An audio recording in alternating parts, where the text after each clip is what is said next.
အော်ဝင်လာပါကျွန်တော်ဒီနေ့ပြောပြပေးခြင်းတဲ့အကြောင်းအရာတော့ကျွန်တော်အိမ်မှာလက်ရှိအသုံးပြုနေတဲ့ solar နဲ့ battery နဲ့ပေါ့နော်ဒီဟာလေးကျွန်တော်အသုံးပြုနေရတော့တစ်နှစ်ကျော်လောက်ဖြစ်သွားပြီတစ်နှစ်ကျော်လောက်တည်းမှာကျွန်တော်လက်ရှိသုံးနေတဲ့လုပ်တွေနဲ့လက်ရှိသုံးလို့ရတဲ့အချိန်လေးကျွန်တော်ပြောပြပေးချင်ပါတယ်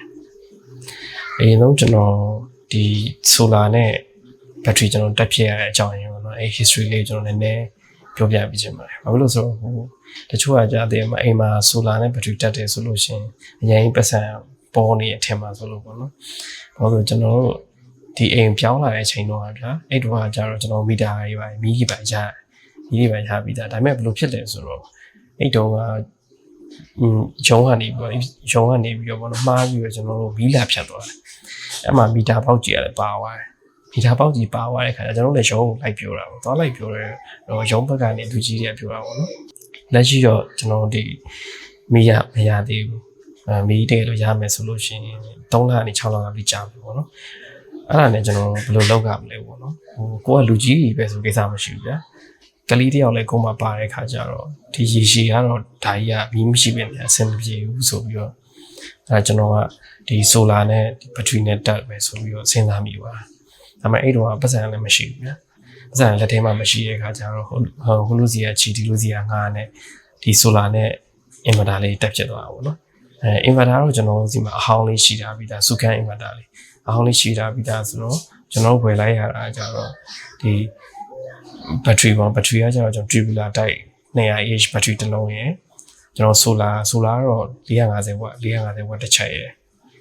ပြီးရင်ကျွန်တော်ဒီဂျိုးပေါ့နော်ဂျိုးကျတော့ solar ကနေပြီးတော့ inverter join နဲ့ဂျိုးပေါ့နော်အဲ့ဂျိုးကတော့ကျွန်တော်အိမ်ကကျတော့တစ်ထပ်ပဲဆိုတော့ပေ30လောက်ပဲကုန်တယ်ပြီးရင်ကျွန်တော်ဒီ solar ကို control လုပ်မဲ့ controller တစ်ခုပေါ့နော် controller တစ်ခုကုန်တယ်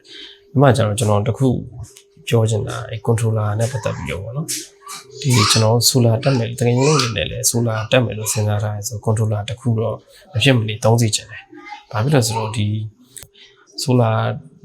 တက်မယ်ဆိုလို့ရှိရင် controller မခံလို့ရှိရင်ကျတော့ဘာဖြစ်သွားမလဲဆိုတော့ကျွန်တော်ကဒီ solar နဲ့ battery နဲ့ဓာတ်ရိုက်ချိတ်လို့ဖြစ်သွား battery နဲ့ဓာတ်ရိုက်ချိတ်လို့ဖြစ်သွားတဲ့အခါကျတော့ရေရှည်ကြာရဆိုလို့ရှိရင် solar ကျတော့သူက battery အားပြည့်လားမပြည့်လားသူမသိတဲ့အခါကျတော့တောက်လျှောက်ကြီးတွင်းနေရဆိုလို့ရှိရင်ကျတော့ battery ဖောင်းပြီးတော့ပူလာတို့ပြီးနောက်က battery အရင်တော့ကြာမခံတာအဲ့မျိုးတက်ဖြစ်တတ်တယ်ပေါ့နော်အားကြောင့်ကျွန်တော်အနေနဲ့တော့တကယ်လို့အနေနဲ့ဒီ solar သုံးမယ်လို့စဉ်းစားထားရဆိုရင် controller တစ်လုံးလုံးဖြစ်မနေခံနေခြင်းတယ် controller ကတစ်လုံးကလည်းဈေးရအဲ့လောက်မရှိဘူးကျွန်တော်ဝယ်လို့ကတော့6000ဝန်းကျင်လောက်ပဲရှိအခုဆို3သိန်းဝန်းကျင်လောက်တော့ရှိမယ်ထင်တယ်ကျွန်တော်ထင်တာလေအဲ့တော့ကျွန်တော် total ကုန်တာတော့ဒီ14သိန်းဝန်းကျင်လောက်တော့ကျွန်တော်ကုန်ပါတယ် inverter မပါဘူး inverter ကျွန်တော်ရှိရပြီးသားဆိုတော့အဲ့မှာကျွန်တော်သုံးတဲ့အဓိကတော့ကျွန်တော်သုံးတဲ့လုပ်တွေကတော့အဓိကတော့ lighting ပေါ့နော် lighting ရယ် computer ရယ်ပြီးကျွန်တော်နားကန်လေးပါသုံးမယ် oxygen ရယ်ပြီးရင်ကျွန်တော် item ခါကြရင်ဘန်ကတစ်လုံးပေါ့နော်ပြီးကျွန်တော်တို့များကကျောင်းရှင်ကြိုက်တဲ့ခါကျတော့ဒီ TV တစ်လုံးရယ်အဓိကတော့အဲ့ဒါပဲသုံးပြပါတယ်တိတ်အများကြီးမရှိဘူးတိတ်အများကြီးမရှိဘူးဆိုတော့စုခန်း inverter ကလည်းကျွန်တော်600ဝက်လောက်ပဲနိုင်တယ်ဘာမှ inverter နဲ့ရှင်းနေဆိုလို့ရှိရင်တော့ဝက်ကနေပေါ့နော်ဒါပေမဲ့ကျွန်တော်သုံးတဲ့လောက်ကရမ်းမများတဲ့ခါကျတော့ဒီစုခန်း inverter နဲ့တော်တော်လေးအဆင်ပြေတယ်ဒီတစ်နှစ်ကျော်လောက်အတွင်းမှာလည်း inverter ရော solar ရော battery ရောဘာမှအဲ့ဒါမရှိသေးဘူးလက်ရှိသုံးတဲ့အချိန်ဒီပေါ့နော်ကြာချိန်ကတော့နေကင်းပိုင်းနေဆိုလို့ရှိရင်တော့ကျွန်တော်ကြိုက်တဲ့လောက်သုံးလို့ရတယ်လုံးဝစိတ်ချပြအဲ့ဒါကိုကြိုက်တဲ့တုပ်ပြည့်သုံးလဲရကိစ္စမရှိဘူးနေရလည်းပူတဲ့အချိန်ဆိုလို့ရှိရင်တော့အချိန်တော်တော်လေးပြည့်ရဘက်ဆိုလို့ရှိရင်တော့ကျွန်တော်တုပ်ပြည့်သုံးမယ်ဆိုလို့ရှိရင်ကျမ်းများအဖြစ်တော့3-4နာရီလောက်တော့ခံတယ်ဒါပေမဲ့ကျွန်တော်မီးပြတ်ချိန်များတဲ့အခါမျိုးဆိုလို့ရှိရင်တော့ကျွန်တော်လောက်ကို short ပြီးသုံးတာပေါ့အဲ့ကကြရင်တော့9နာရီနဲ့10နာရီအထိတော့ဒါလေးခံပါတယ်ကျွန်တော်ထင်တာတော့ဒီ tubular battery နဲ့သူက solar နဲ့တွဲလိုက်တဲ့အတွက်ကြောင့်လည်း battery ကပိုပြီးကြာခံတယ်လို့တော့ကျွန်တော်ထင်တယ်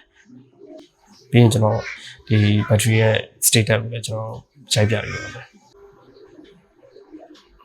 ဒါတော့ကျွန်တော် solar နဲ့တွေ့သုံးမဲ့ controller ပေါ့နော် controller ကကျွန်တော်က MPPT controller ပဲဖြစ်ပါတယ်ဒါတော့ DC breaker လေး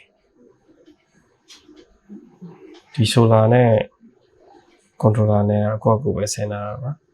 ဘာလို့ဆိုအဲ့လောက်ကြီးလဲအရင်ခက်ကြီးမဟုတ်ဘူးဆိုတော့ねအရင်တော့ကျွန်တော်အဲ့ chain over လေးတွဲပြီးသုံးသေးတယ် မချိန်တော့ဘာနဲ့အသိအဆင်မပြေဘူးဖြစ်တယ်ဒါကကျွန်တော်တို့ဒီ stabilizer လောလောဆယ်မိရပြတ်နေတယ်ပေါ့ဒါကျွန်တော်စုခန်း inverter လေးဖြစ်ပါတယ်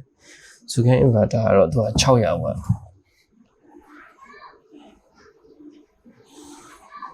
600 watt ဒါကျွန်တော် battery က Jubilar battery ဆိုတော့ဝယ်ထားတာကျွန်တော်24ရက်နေ့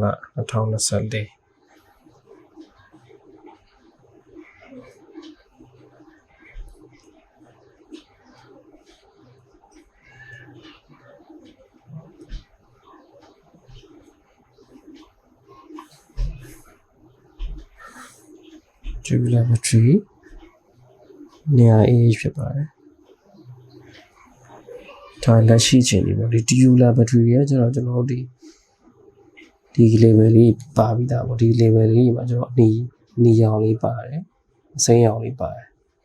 ဒီလိုအနီရောင်ဆိုလို့ရှိရင်ကျတော့အနီရောင်အောက်ဒီတိုင်လေးကအနီရောင်အောက်ရောက်သွားပြီဆိုလို့ရှိရင်ကျွန်တော်မိုးရီထဲဝင်လို့နေပေါ့နော်ဒီကောင်လေးကအရင်ပုံမှန်အသစ်ဆိုရင်ဒီကောင်အစိမ်း level လောက်လေးရောက်တယ်ခုဆိုဒါကျွန်တော်တနေ့တီတုံးပြီးသွားပြီဒီကကျ level လေးကအလဲလောက်ရောက်သွားပြီနော်တချို့ကလေးအောက်တော်ကြာသွားပြီကျွန်တော်မိုးရီထဲဝင်လို့နေပြီဒါမှဒါတော့ကျွန်တော်လုံးဝဘာမှ maintenance မလုပ်ရသေးတဲ့အချိန်ကြီးပေါ့နော်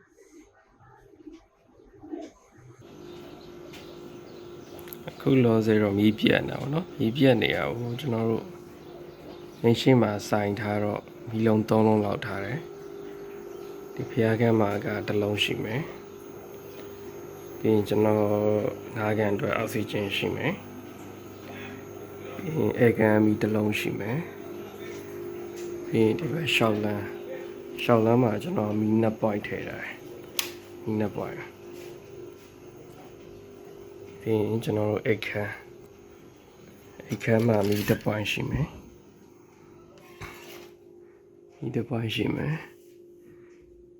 ပြီးရင်ကျွန်တော်တို့ကြည့်ရ TV ပေါ့နော် TV ကတော့တစ်ခါကြည့်ကားတကားသားလောက်တော့ AC ရတယ်ထောက်လျှောက်ကြည့်လို့ရတယ်ပေါ့နော်ပြီးရင်လက်တော့ရှိမယ်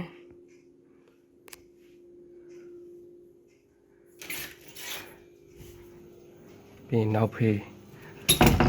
ကတော့ကျွန်တော်က2 point ထည့်ရတယ်နောက်ဖေးမှာ2 point ရှိမယ်ဒါမီးဖို့ကြောင်မှာပေါ့နော်မီးဖို့ကြောင်မှာမီး2 point ရှိမယ်အဲ့နောက်ဖေးမှာ1 point ရှိမယ်ပြီးရင်ကျွန်တော်ရေချိုးခန်းမှာ1 point ရှိမယ်ပြီးရင်အိမ်သားမှာ1 point ရှိမယ်